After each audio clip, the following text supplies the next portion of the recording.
Welcome to The Explainer. Today, we're diving into one of the biggest detective stories in all of science, the theory of evolution. We're going to follow the clues, look at the evidence, and try to crack a case that's fascinated people for centuries. Our investigation kicks off with the classic cold case. You've seen them in movies, right? Jurassic Park, all those incredible creatures. But there's this huge, lingering question.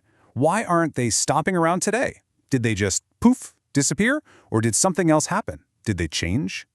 And that idea that species can change, well, that leads to a question that hits a little closer to home. Are humans really related to apes? We hear that all the time. Now, the science says we share a common ancestor, but how in the world did that transformation happen? To figure that out, we've got to understand the engine that drives all of life's amazing diversity. Okay, but wait. Before we can even get into how life changes, we have to go back, way back. Our detective story has to start at the absolute beginning. So, where did that first spark of life even come from? For centuries, this was just a massive, baffling puzzle. So one of the first big leads in the case was this idea called abiogenesis. And it basically proposed that life could just appear out of nowhere. Maggots suddenly showing up on meat, or fish just materializing in the mud. It sounds totally bizarre to us now, but back then it was a real attempt to explain what people were seeing with their own eyes. But then a rival theory popped up, biogenesis. And it threw that whole idea out the window. It said, nope, life doesn't just appear. Life can only come from other life that already exists. It was a pretty bold claim, but to make it stick, they needed some cold, hard evidence. And believe it or not, this whole massive debate came down to a simple flask of broth. Seriously. So in one corner, you had this guy, Needham. He boiled some broth, not for very long, sealed it up, and bam, microbes started growing. He thought, aha, proof of abiogenesis.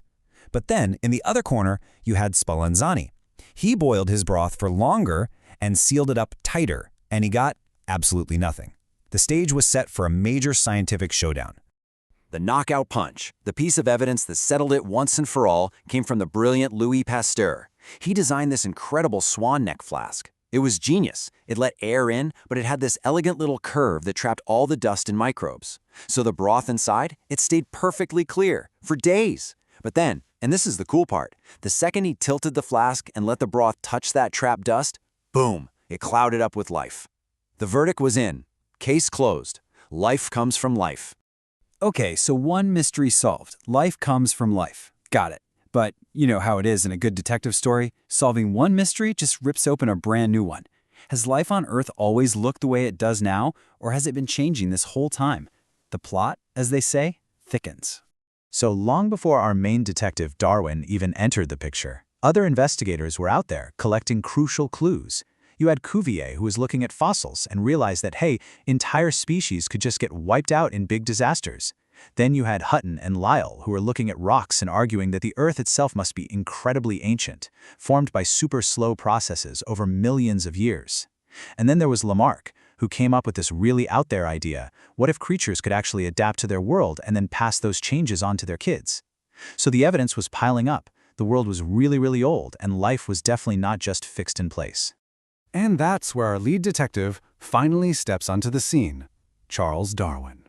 He's the one who took all these scattered clues, mixed them with his own incredible observations, and put the whole puzzle together into one single, powerful theory that would completely revolutionize biology. So what was Darwin working with? Well, he was totally inspired by Lyell's idea of an ancient, constantly changing planet. He also read this economist, Malthus, and it hit him. Life is a struggle. More things are born than can possibly survive. But the real aha moment, the smoking gun, came from his trip to the Galapagos Islands. He found all these different finches. On each island, the birds had beaks that were perfectly suited for whatever food was there. You had some with thick, strong beaks for cracking seeds, and others with thin, pointy beaks for picking out insects. It was like a light bulb went off. And he called the mechanism behind all this natural selection. It's actually a pretty simple idea when you break it down, but it's incredibly powerful. Think about it. In any group of animals, there's always a little bit of variation, right? Some are a bit faster, some a bit bigger. Well, any individuals who happen to have traits that give them a little bit of an edge, like a beak that's just a tiny bit better at getting food, they're more likely to survive, have kids, and pass that winning trait on. And over huge stretches of time, that tiny process can shape an entire species. Okay, so that's the theory. But how does this new idea really compare to the old ones? Well, there's no better way to see the difference than by looking at a classic example, the case of how the giraffe got its long neck. So let's look at Lamarck's view first. He would have said that the original short-necked giraffes were constantly stretching, straining to reach those tasty leaves high up in the trees. And that stretching, that effort, made their necks longer, and then they passed that newly acquired longer neck down to their babies. It's a theory based on effort, on trying. Darwin saw it completely differently.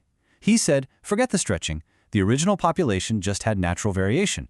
Some giraffes were just born with slightly longer necks than others, by pure chance. And guess what? Those were the ones who could eat more, stay healthier, and have more babies, who of course inherited those longer necks. It wasn't about trying, it was about what you were born with. And this just nails the core idea. You've heard the phrase survival of the fittest, right? Well, it doesn't really mean the strongest or the fastest or the toughest. It means the best fit, the best adapted for whatever environment you're in at that specific moment. It's not about an animal actively trying to change. It's about nature just selecting the ones that happen to have the right tools for the job at the right time. And that leaves us with one final, really compelling thought. This whole detective story, it's not over, not by a long shot. Evolution isn't just something that happened way back in the past to dinosaurs and finches. It's happening right now, all around us and to us. So the final question is, with our world changing so fast, what is natural selection shaping humanity into next? The investigation continues, and we're all a part of it.